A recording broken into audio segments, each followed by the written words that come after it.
Okay, I am confused. My port arrival time says one thing, my boarding group number says something else, and honestly, this internet is not helping. It's just making things worse.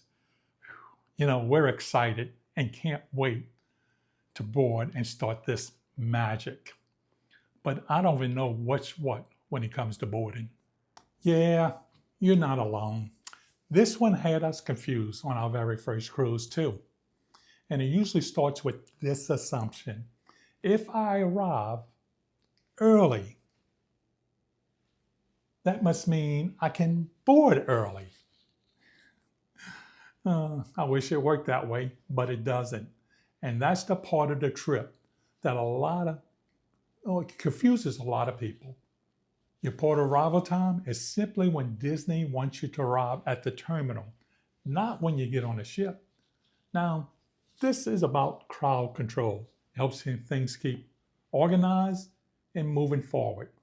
Because imagine thousands of people all trying to show up and board at the same time.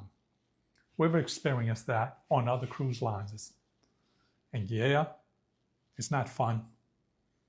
Now, your boarding group number is what determines when you step onto that ship.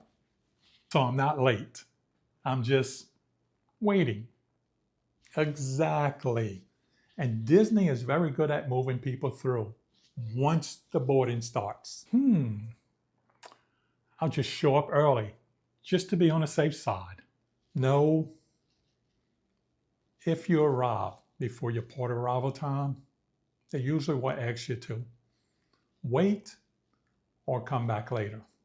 And that often means waiting outside in the hot sun, or if you're unlucky, in the rain.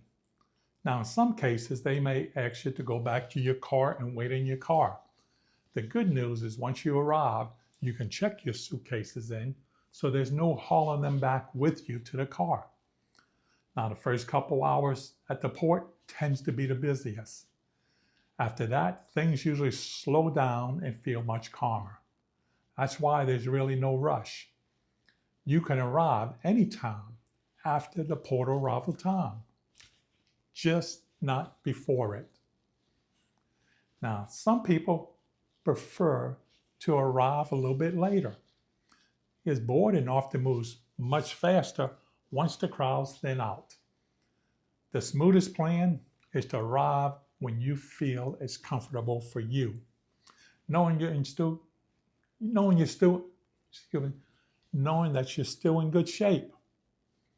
Now, important to remember, the terminal closes 1 hour before the ship departs. It means you're not getting aboard if you wait too late. Okay, that makes sense. All right, I'm inside the terminal. What happens next? This is the easiest part. Once I'm inside, there's usually plenty of seats. You can sit, you can relax, and wait for your boarding group to be called.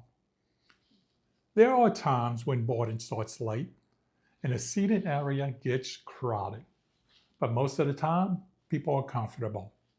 With all that being said, there's a possibility it's standing room only? Yeah, it's possible. Hopefully you'll be sitting and waiting comfortable. Okay, real question. Are there restrooms? Great question, especially if you're traveling with kids or someone a little bit older like me. Yes, there are restrooms outside and once you get inside the terminal. Just a heads up though, you usually won't find any restaurants around the check-in areas or hallways. A lot of first-time cruisers feel rushed and unsure up to this point, but once inside, things slow down. You're just waiting for your group number to be called. For this one, just know the arrival and waiting part is very well organized. And remember, port arrival time gets you to the terminal. Once inside, I can sit, use the restrooms, and wait. My golly, I think I have it. Thanks. And when your boarding group number is called, that's when you get on the ship and your adventure begins. In my next videos, I'm going to walk you through the online check-in and the medical questions they're going to ask you that morning of the cruise. I'll put a link right here so you can keep going. Until then, y'all have a great day, and I hope this video helped.